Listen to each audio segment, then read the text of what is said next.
So we've talked about active recall and we've talked about how it's the single best way to make us remember anything. But a question that students often ask is, okay, fine, active recall, like testing myself is all well and good, and I'm going to test myself more, but surely I need to learn the content first before I can test myself on it. And that's a very reasonable, claim to make. And I think there is a little bit of miscommunication, misunderstanding amongst people about what testing actually means. We think of testing as being the thing that once we've learned the stuff, then we get a test on it, and then that tests how well we've remembered the stuff, and we're sort of judged based on the performance of that test. But I think what we should start doing, and what's been really helpful for me and most of my friends, is that we start thinking of testing as just a part of the learning process itself. For example, like reading a textbook, I'm preparing for human physiology these days. At the end of every paragraph or every other paragraph, I will stop. I will sort of metaphorically close the book or look away, and I'll ask myself, okay, what have I just read?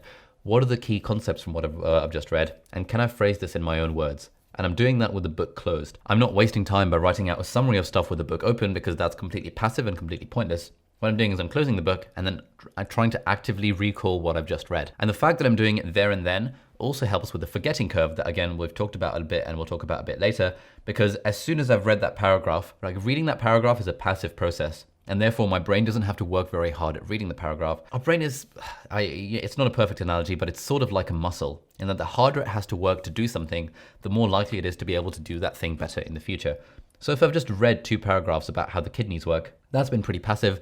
My brain hasn't had to work very hard. But if I've read those 2 paragraphs and then closed the book and then asked my brain to be like, okay, what was that I actually read? Can I remember what's going on? At that point, my brain has to work very hard. And so it's going to be more likely to strengthen that connection between all the neurons that represent the physiology of the kidneys in my mind.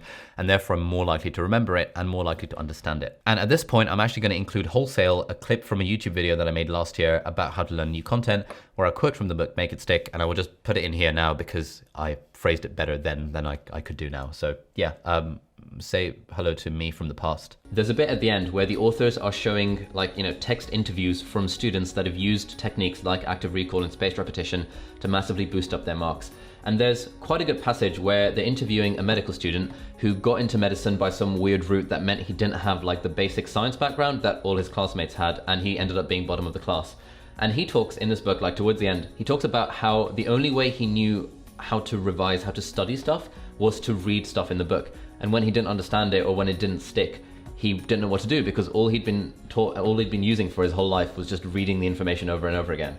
And actually what he says is that when he started quizzing himself on the material as he went along, in fact, I'll read out the bit to you. He says, I would stop and think, okay, what did I just read? What is this about?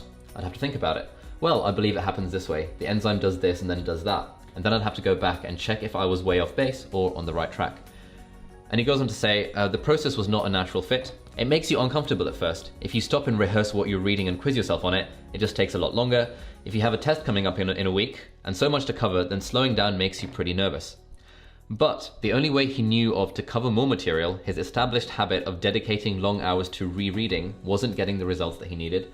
As hard as it was, he made himself stick to retrieval practice, active recall, long enough to at least see if it worked. And then the guy goes on to say, you just have to trust the process, and that was really the biggest hurdle for me, was getting myself to trust it. And it ended up working very well for me.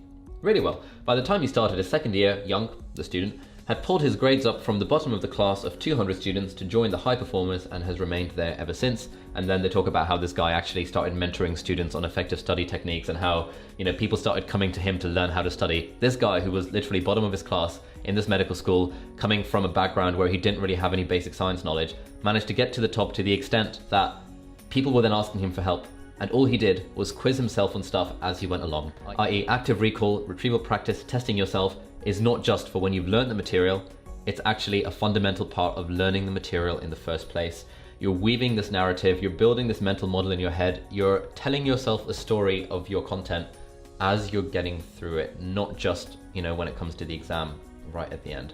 So that was me from the past explaining about how to learn new content using active recall. And that is, I think, one of the really important parts of understanding, because testing ourselves is really important. And honestly, if there's just one thing you take away from this entire class, I don't know how long this class is going to be, but if there's only one thing you take away from it, please let it be that we should all be testing ourselves probably 2 to 3 times as much as we currently are. But that doesn't involve just testing ourselves as a sort of judgment exercise once we've learned a topic. It involves testing ourselves throughout because, again, the more our brain has to work to do something, the more effortful the learning is, the more the connections are likely to be strengthened. So thank you for watching, and I will see you in the next video.